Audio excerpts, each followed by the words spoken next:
तो बोर्ड परीक्षा 2024 के लिए क्लास 10th के विज्ञान के 30 महत्वपूर्ण बहुविकल्पीय प्रश्न हल कराए जा रहे हैं। इस वीडियो में देखते हैं। एक उत्तल दर्पण की फोकस दूरी 10 सेंटीमीटर है। दर्पण के उत्तल पृष्ठ की वक्रता त्रिज्या होगी।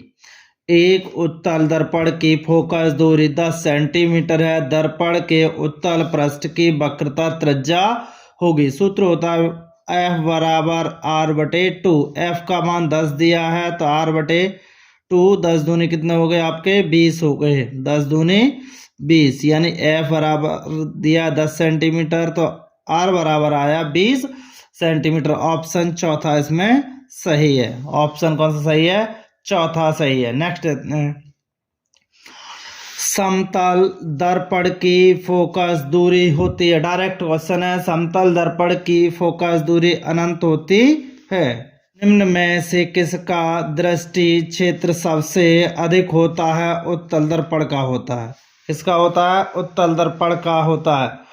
मानव नेत्र जिस भाग पर किसी वस्तु का प्रतिबिंब बनाते हैं वह कहलाती है कॉर्निया, परितारिका, पुतली या दृष्टिपटल। तो उसका आंसर होता है दृष्टिपटल। उसका आंसर होता है दृष्टिपटल होता है। स्वस्थ नेत्र के लिए स्पष्ट दृष्टि की न्यूनतम दूरी होती है। स्वस्थ नेत्र के लिए स्पष्ट दृष्टि की न्यूनतम दूरी जो होती है वो 25 सेंटीमीटर होती है। ऑप्शन ए सही है। दूरदृष्टि दोष से पीड़ित व्यक्ति के लिए चश्मे में प्रयुक्त किया जाता है। यानी जिसको दूरदृष्टि दोष व्यक्ति की आंख में हो जाए उसके लिए चश्मे में जो प्रयुक्त होता है वो आपका होता है उत्तल लेंस। कौन सा लेंस उपयोग होता है? उत्तल लेंस। प्रतिरोध का मात्रक है। इसमें बताना है आपको प्रतिरोध का कौन सा मात्रक? एम्पियर धारा का, वोल्ट विभव का, ओम। ये ओम जो होता है वो प्रतिरोध का मात्रक होता है। तार की लंबाई उसके प्रारंभिक लंबाई की 3 गुना करने पर उसका प्रतिरोध हो जाएगा। सूत्र होता है R बराबर ρL/A। R प्रतिरोध होता है, ρ विशिष्ट प्रतिरोध, L लंबाई तथा A अनुप्रस्थ परिच्छेद का क्षेत्रफल होता है किसी तार का। प्रारंभिक लंबाई L1 बराबर L ही मान लें हम और L2 बराबर 3L है बाद की लंबाई।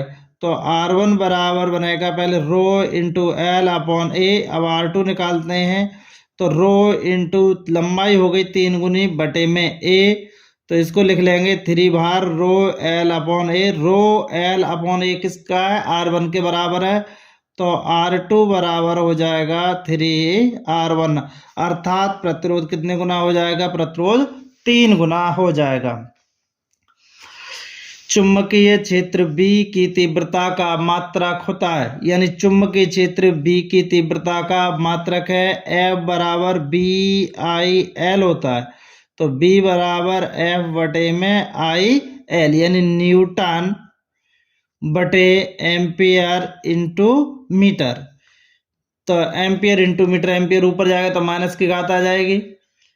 तो इसका आंसर बनेगा न्यूटन एम्पियर की घात -1 मीटर की घात -1 इसका है। एक गतिमान आवेशित कण उत्पन्न करता है। यानी गतिमान आवेशित कण उत्पन्न करता है केवल चुंबकीय क्षेत्र, केवल वैद्युत क्षेत्र, चुंबकीय व वैद्युत क्षेत्र उपयुक्त में से कोई नहीं। तो गतिमान जो आवेशित कण होता है वो आपके चुंबकीय क्षेत्र और वैद्युत क्षेत्र दोनों उत्पन्न करता है। देखते हैं नेक्स्ट क्वेश्चन।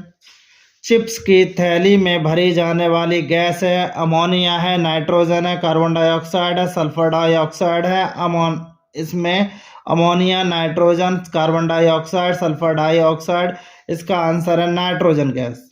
इसका आंसर है नाइट्रोजन गैस। 1 बिलियन नीले लिटमस को लाल कर देता है। 1 बिलियन नीले लिटमस को लाल कर देता है। उसका pH मान होगा, अर्थात उसका pH मान 8 होगा 8 होगा, 7 होगा, 10 होगा, 6 होगा। इनमें से कौन सा होगा उसका पीएच मान? उसका पीएच मान होगा 6 होगा। नेक्स्ट क्वेश्चन है, कार्बन परमाणु की संयोजकता होती है, क्योंकि कार्बन का परमाणु क्रमांक जो होता है वो 6 होता है, इसलिए पहली कक्षा में 2 इलेक्ट्रॉन, बाहरी कक्षा में 4 इलेक्ट्रॉन, इसलिए कार्बन के परमाणु की जो संयोजकता होती है वो निम्नलिखित में अम्लीय लवण है, NaCl है, NaH2SO4 है, Na2SO4 है, KCN है। अम्लीय लवण जो होता है ये वाला होता है, इसका आंसर सेकंड है NaHSO4, सोडियम बाइसल्फेट कहेंगे इसको, या सोडियम हाइड्रोजन सल्फेट भी कहते हैं। 4 बिलियन का पीएच मान है 0 है, 7 है, 7 से कम है या 7 से अधिक है। जो बिलियन क्षारीय होते हैं उनका मान जो होता है वो 7 से अधिक होता है, और जो बिलियन अम्लीय होते हैं उनका पीएच मान जो होता है वो 7 से कम होता है। प्रोपेन का रासायनिक सूत्र है, प्रोपेन का रासायनिक सूत्र, इस सूत्र की मदद से CnH2n+2, C का मान जो होता है वो 3 होता है प्रोपेन, तो C3 और 6+2 तो C3H8। इसका प्रोपेन का सूत्र जो होता है n बराबर 3 लेने पर प्रोपेन होता है। कॉपर तावा का अयस्क होता है, बॉक्साइड होता है, मैलिकाइट होता है, कार्नेलाइट होता है, सीडेराइट होता है, इसका जो अयस्क होता है वो मैलिकाइट होता है। कौन सा कार्बनिक यौगिक असंतृप्त है? Ethane, methane, ethyl alcohol, ethylene. तो जो असंतृप्त हाइड्रोकार्बन्स होते हैं उनमें द्विबंध और त्रिबंध पाए जाते हैं, तो इसमें जो होगा इसका आंसर वो एथिलीन होगा। कितना होगा? एथिलीन होगा। Li यानी लिथियम विकर्ण संबंध प्रकट करता है सोडियम के साथ, पोटेशियम के साथ, एल्यूमिनियम के साथ या मैग्नीशियम के साथ। तो ये जो लिथियम जो है Li जो विकर्ण संबंध प्रकट करता है वो मैग्नीशियम के साथ विकर्ण संबंध प्रकट। जठर रस स्रावित होता है अग्नाशय में, पित्ताशय में, आमाशय में, यकृत में। जठर रस जो होता है वो आमाशय में स्रावित होता है। यूरिया का निर्माण होता है यकृत में, वृक्क में, वृषण में, अग्नाशय में, यकृत में होता है यूरिया का। पराग कोश में होते हैं बाह्यदल, अंडाशय, अंडप और परागकण, तो परागकण होते हैं।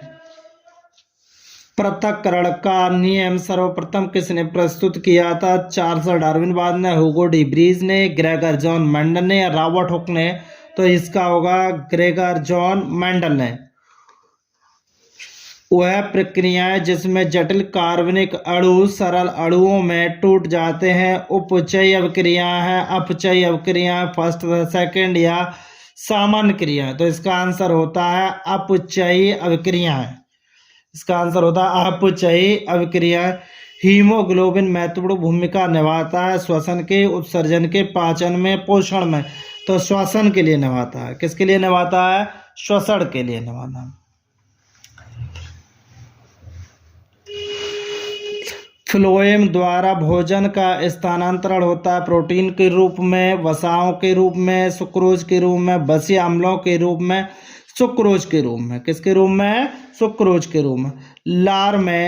लार में कौन सा एंजाइम पाया जाता है? लार में कौन सा एंजाइम पाया जाता है? Pepsin, trypsin, amylase, lipase. तो ये होता है एमाइलेज जो लार में एंजाइम पाया जाता है। मनुष्य के हृदय में कोष्ठों की संख्या होती है 1, 2, 3, 4 होती है। हृदय में कोष्ठों की संख्या कितनी होती है? 4 होती है। जाइगोट में गुणसूत्रों की संख्या होती है 4x, 3x, 2x और x। जाइगोट में गुणसूत्रों की जो संख्या होती है वो 2x होती है। कितनी होती है? 2x होती है। दोस्तों आपको वीडियो पसंद आई हो तो लाइक कीजिए, सब्सक्राइब कीजिए तथा अपने दोस्तों को शेयर ज़रूर कीजिए, जिससे कि आने और बेल आइकन जरूर दबाएं, जिससे कि आने वाली वीडियो का नोटिफिकेशन आपको पहले प्राप्त हो। मिलते हैं आपसे नेक्स्ट वीडियो में। धन्यवाद।